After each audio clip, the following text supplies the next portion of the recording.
Greetings gastronauts, this is Keith Cooks, I'm Keith, and today I'm going to show you how to do a really delicious, yummy little dessert, egg custard tart.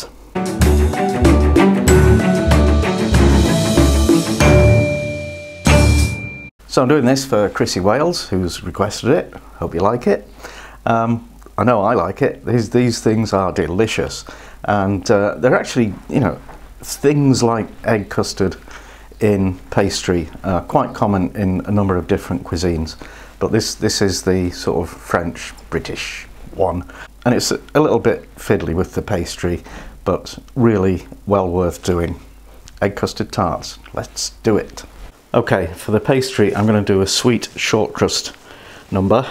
So I've got 225 grams of plain all-purpose flour, I've got 115 grams of unsalted butter, I've got 85 grams of caster sugar, powdered sugar, I've got 3 egg yolks, half a teaspoon of nutmeg and a pinch of salt.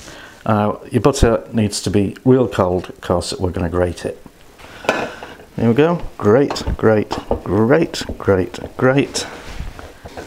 There we are, a small mountain of grated butter. Now we need to separate the egg yolks from the whites. There's a number of different ways of doing this, but this is my favourite, or most reliable.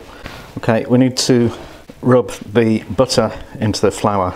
So what you do is you just use your fingertips, not your full hand or any other part of your fingers, because you don't want to melt the butter. You want to really touch it as little as you can. And we just keep working it with the tips of the fingers until we get something that looks like breadcrumbs. Okay, kind of like that. And then we'll add the sugar, pinch of salt, and the nutmeg. Stir that all together. Then we add the egg yolks. And I'm a little bit sceptical about this because there doesn't seem to be enough liquid to make this work. However, well, I just checked a few recipes on the interwebs and none of them mention using water, but I think possibly it should have been whole eggs, not just the yolks. So I'll put a bit of egg white in and see if that makes it any better. Alright, this is looking a lot better. So I would say that was 1 whole egg and 2 egg yolks.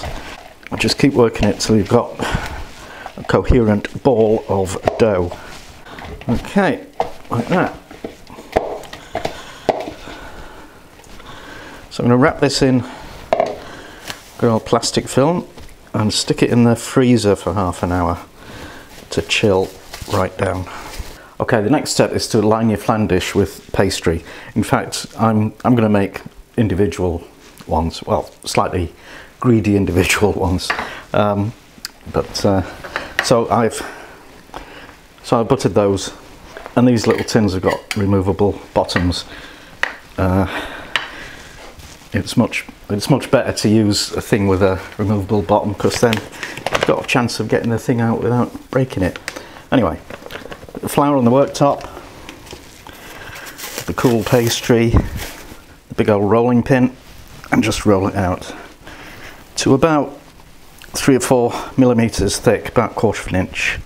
Okay, so I've got about 1/4 of it there, and that's rolled out nice and thin, and now very carefully get it into the tin, hopefully without breaking it or making any holes in it. This is very delicate pastry, and just gently press it into the edges so we'll get a lovely fluted effect when we eventually take the flan out.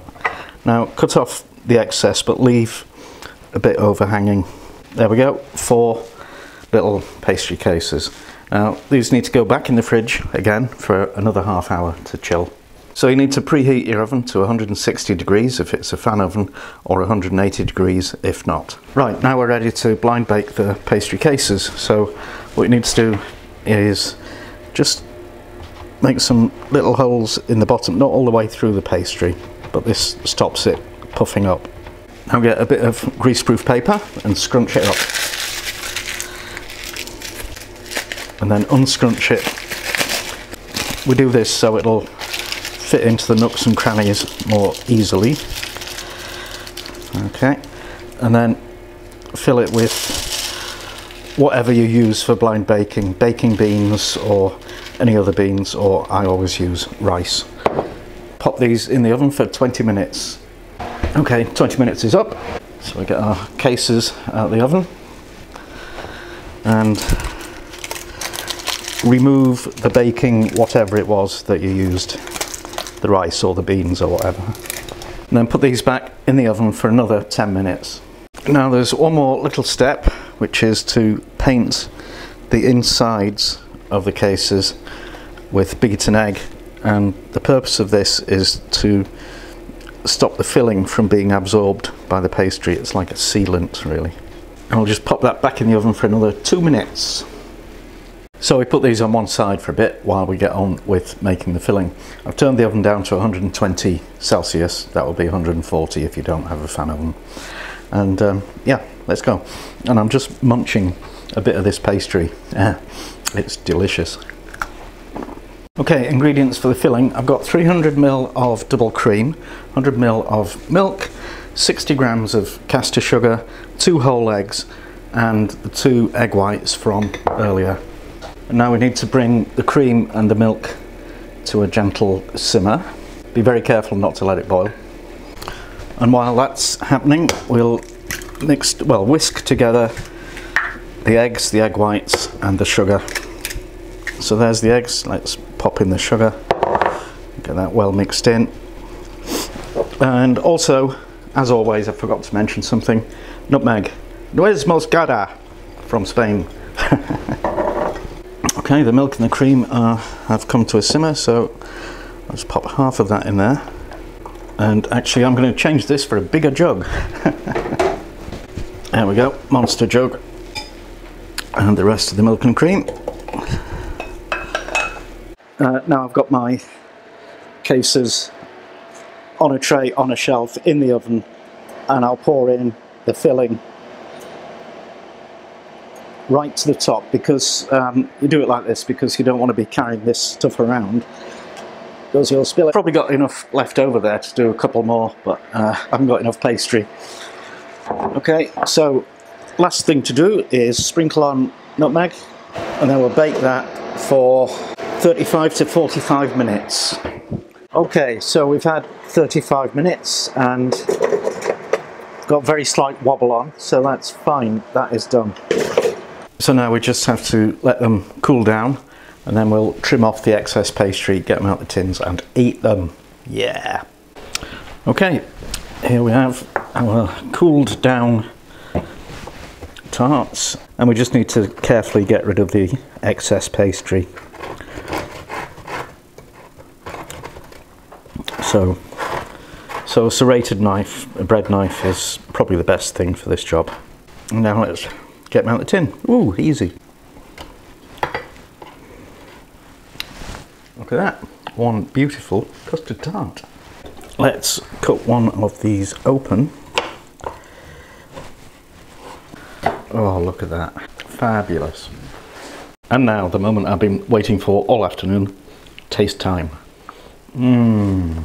It's just heavenly. The pastry is wonderful and buttery and sweet, and the egg and cream filling with the nutmeg on top, it's just perfect. Best egg custard tart I've ever had.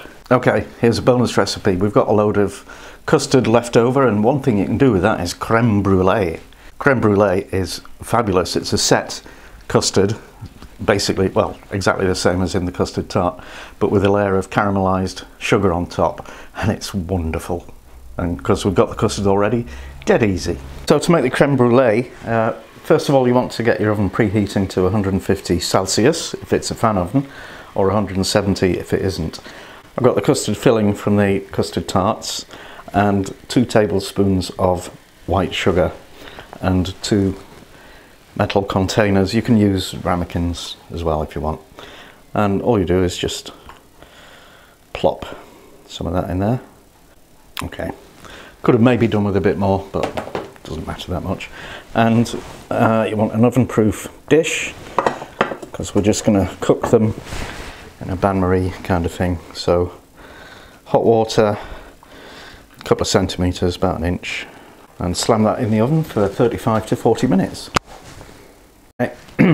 Okay, these are set, so they need to go in the fridge to cool down to room temperature.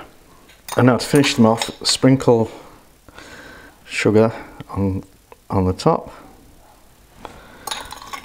about a tablespoon for each one. And conventionally you would then place that under a very hot grill to caramelise, but these days we all have blowtorches, so light your blowtorch and blast it. Actually, don't blast it as much as I did on that one because I burnt it. You just want to try and get a nice golden finish, not a dark brown burnt one. Okay, not the best ones I've ever done, but pretty good. So you need that to cool down again, and it should set into a caramelised toffee-like topping. So as you can probably guess, I completely overdid the caramelisation of that, and that's more toffeeisation. But this bit's okay. Yeah, not perfect, but you get the general idea. And that's that. Hope you enjoyed it. Now please share it with all your friends on social media. Subscribe to this channel, follow us on Facebook, Twitter, Pinterest, and don't forget the amazing website that has all the details of all the recipes. And thank you for watching. Come back soon.